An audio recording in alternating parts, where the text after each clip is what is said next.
বাংলাদেশ নারী ফুটবল দল 2027 ফুটবল বিশ্বকাপ খেলবে। অনেকের কাছে স্বপ্ন, অবিশ্বাস্য ব্যাপার কিংবা অবাস্তব হতে পারে। তবে মাঠের খেলা আর কাগজ কলমের পরিসংখ্যানটা অন্তত সম্ভাবনাকে আরো প্রবল করে তুলছে। ইতিমধ্যেই ইতিহাস গড়ে এশিয়ার পঞ্চম দেশ হিসেবে বাংলাদেশ নারী দল প্রথমবারের মতো জায়গা করে নিয়েছে এএফসি এশিয়ান কাপের মূল পর্বে। আর এর মাধ্যমেই মূলত অধরা স্বপ্ন উকি দিচ্ছে বাস্তবে ধরা দেওয়ার।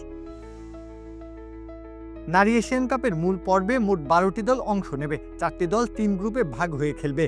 এখান থেকে কোয়ার্টার ফাইনালে যাওয়া খুব একটা কঠিন ব্যাপার নয়। বাংলাদেশ দল যে ধরনের ফুটবলটা খেলছে তার সম্ভাবনাকে আরো দ্বিগুণ করে তুলছে।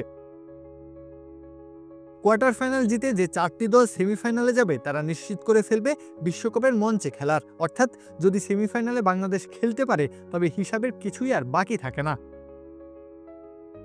যদি এখানে ব্যর্থ হয় তবুও আশা ফুরিয়ে যাচ্ছে না। কোয়ার্টার ফাইনালে পরাজিত 4টি দল আবারও নিজেদের মধ্যে খেলবে, আর এখানে জয়ী দল বিশ্বকাপের টিকিট পাবে। তাই তো সেমিফাইনাল না খেললেও বাংলাদেশের সুযোগ থাকছেই।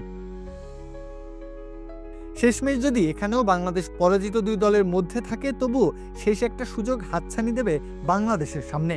পরাজিত 2 দলের জন্য বরাদ্দ থাকবে আন্তঃমহাদেশীয় প্লে অফের মঞ্চ। নিজেদের সেরাটা এখানে দিতে পারলে বাংলাদেশ নারী দল বিশ্বকাপের মঞ্চে ইতিহাস তৈরি করার সুযোগটা পাবে। সেই সাথে প্রতিযোগিতায় শীর্ষ 8 দলের সামনে থাকছে 2028 অলিম্পিকের সরাসরি টিকিট। অর্থাৎ কোয়ার্টার ফাইনাল খেলতে পারলেই অলিম্পিকের মঞ্চ খুলে যাবে নারী ফুটবল দলের সামনে।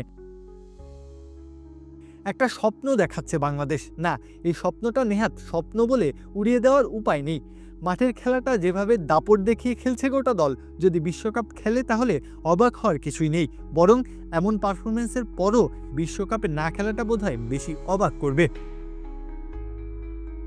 প্রত্যহ কাব্য, খেলা 71।